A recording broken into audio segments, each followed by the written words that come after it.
This is a Fox News alert. Exclusive information about the terror attack on the U.S. consulate in Libya just coming into Fox News. After weeks of denying our ambassador and others the security they wanted on the ground in Libya, sources now telling Fox News that officials then refused to provide security requested as the attack itself was underway. Sources on the ground in Benghazi during the deadly raid tell Fox News that CIA operatives asked 2 times for permission to go and help the ambassador and his staff as they were under attack. Both times the requests were denied. Then a second firefight erupted back at a second location, the annex. This is hours later. And the 2 former Navy SEALs who would wind up dead made a third request for help. Help us here. On that final request, they were told to stand down. The backup not provided. This is we learn new details about those 2 U.S. Navy SEALs who were killed in Benghazi. Tyrone Woods went from the CIA annex to the consulate, even though he was told not to twice, to help save lives. Glenn Doherty flew in from Tripoli as part of a rapid response team. They would not survive. National security correspondent Jennifer Griffin is live at the Pentagon. She broke this news a short time ago right here on the Fox News channel. Jennifer, what can you tell us? Well, Megan, let me clarify 2 things. First, there were 3 separate requests for help that began starting around 9:40 p.m. From the CIA annex. At first, there was a team of former special operators who were at the compound. They requested up their chain of command to be sent over to help when they started hearing gunfire over at the consulate. They knew that the consulate was under fire and that the ambassador needed help. They were told to stand down twice. They asked it once around 9:40 p.m. They asked an hour later. At that point, they disregarded orders and they made their way from a small reaction force rescue team, made their way from the CIA annex about a mile away over to the consulate to provide help. At that point, it was too late. They couldn't find the ambassador. They made some heroic efforts to rescue those who had survived, and they brought them back to the annex. They made it back to the CIA annex at 12 midnight. At that point, another request for help, for military help, for some sort of air cover was made from the CIA annex, but no help was sent. Meanwhile, during that time, a quick reaction force that included Glenn Doherty and other team members were making their way from the capital, Tripoli. They landed at the airport in Benghazi at about 2 a.m. It took them about 45 minutes to make their way. They were delayed at the airport because they couldn't get an escort from Libyans on the ground. There was infighting among Libyans. It delayed them in getting to the compound. They got to the compound shortly before 4 a.m., and there were mortars. 4 separate mortars were fired at the compound. One of those mortars killed Glenn Doherty directly.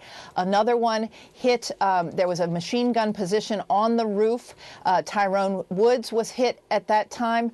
But what I'm told by sources who were in Benghazi the night of the attack, that there were, they did have laser pointers on the mortar fire team. And if Special Operations Spectre gunships had been sent in, and some were on standby, and teams were on standby in Sigonella, just a few hours flight away, that they could have possibly prevented those mortars that struck the compound. They felt that help was not sent when they requested it. Megan? Jennifer, you earlier reported that there was a White House meeting. There was a meeting in the Oval Office on this same night at 5 p.m. Eastern Time. The President, the Vice President, and the Secretary of Defense. Has the administration offered any more detail on what went on during that meeting? No, but I can confirm, Megan, that there were 2 separate surveillance drones that were up above Benghazi. One was sent shortly after the attack on the consulate began. Video from that could have been accessed at any agency across Washington. I'm told from sources that anybody with special clearance can call up that live video feed from their classified computers and watch in real time what is happening from the drone up above. The second drone was sent as a replacement for the first drone. Those drones were in the vicinity in eastern Libya already working. Okay. They were replaced, but in real time, about an hour and 20 minutes after the attack on the consulate began, the Secretary of Defense, the Vice President, and the President were meeting in the Oval Office. Jennifer, thank you. As Jennifer just reported, the CIA requested military backup 3 times for the besieged U.S. consulate in Libya, and 3 times it was denied. U.S. Navy SEAL Tyrone Woods was one of the 4 Americans killed in the terror attack. He ignored the orders to stand down. He went to the consulate to try to save those in peril. He fought to the bitter end, all the way back at the CIA annex, trying to keep the attackers at bay. His body was found slumped over his machine gun. They believe he fired to the last moment. His father, Charlie, is not interested in political arguments, but he does want to know who in the administration made the call not to dispatch military assets that might have saved his son's life, instead leaving Tyrone Woods and the other Americans to fend for themselves. Charlie Woods joins us live now by phone. Charlie, your reaction to the breaking news. Well, thank you. I appreciate your introduction, and I do want to reiterate this and really emphasize again, this is not about politics. This is about, if it were about politics, it would dishonor my son's death. This has to do with honor, integrity, and justice. As you learn more about his final moments, how he requested backup twice, 3 times, and was denied 3 times, and how he ignored the orders to stand down, how he rushed to the scene to try to save the ambassador, and ultimately paid with his own life for his heroism. What are your thoughts on that? This news that he disobeyed his orders does not surprise me. My son was an American hero, and he had the moral strength to do what was right, even if that would professionally cost him his job, even if it would potentially cost him his life. He was a hero who was willing to do whatever was necessary to respond to their cries for help. If, in fact, those people in the White House were as courageous and had the moral strength that my son Ty had, immediately, within minutes of when they found there was the first attack, they would have given permission, not denied permission, for those C-130s to have gone up there. And this is I don't know much about weapons, but it's coming out right now that they actually had laser targets focused on the mortars that were being sent to kill my son, and they refused to pull the trigger. They refused to send those C-30s. To me, I'm an attorney. This may not meet the legal test of murder, but to me, that is not only cowardice, but those people who made the decision and who knew about the decision and lied about it are murderers of my son. That's a very strong statement for me to make, but for their benefit, they need to clear their conscience, they need to stand up, and they need to change the direction of their lives. And I want to say right now, you know who you are. I totally forgive you, but I hope years from now you change the direction of your life for your benefit.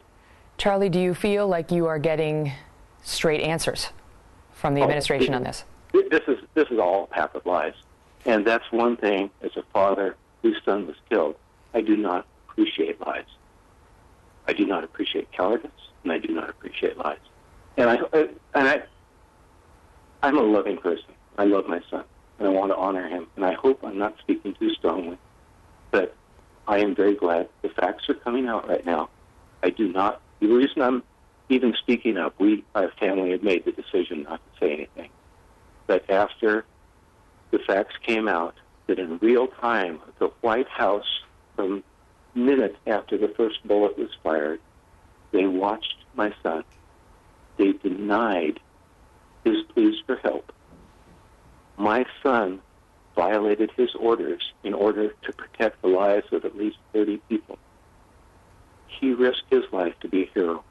I wish that the leadership in the White House had that same level of moral courage and heroism that my son displayed with his life. As we look at the beautiful pictures you gave us of Ty when he was younger, when he was in high school, the picture of the two of you together, we remember his legacy. He is an American hero. Charlie, I'll give you the last word. Well, I appreciate that, and I sent you those pictures of Ty in high school, and I wanted you to show those to the people out there for one reason, and that is so that people could be inspired and to know that Ty was just a normal kid. Okay, we were an imperfect family, but we were a normal family. And I would hope that his legacy would live on and that we would raise up a generation of American heroes, and that they would be inspired by his pictures and by his life, and that we would raise up a generation of American heroes that are strong morally and strong in every other aspect of their life. We do not need another generation of liars who lack the moral strength that my son, who is an American hero, had. Thank you. Charlie Woods, all the best to you and your family. And I really appreciate what's happening, and I really wish the best for those people that allowed my son to be murdered. And I mean that very sincerely. I want the best for them, but they need to stand up and they need to change the direction of their lives. Thank you. Thank you. All the best, sir. I know I speak for a lot of our viewers when I say your son will be missed, and we honor his memory today. Thank you for honoring him. Tyrone Woods. American hero. Thank you. We are going to have much more on this story. We're taking your thoughts on it right now. You can send them to me.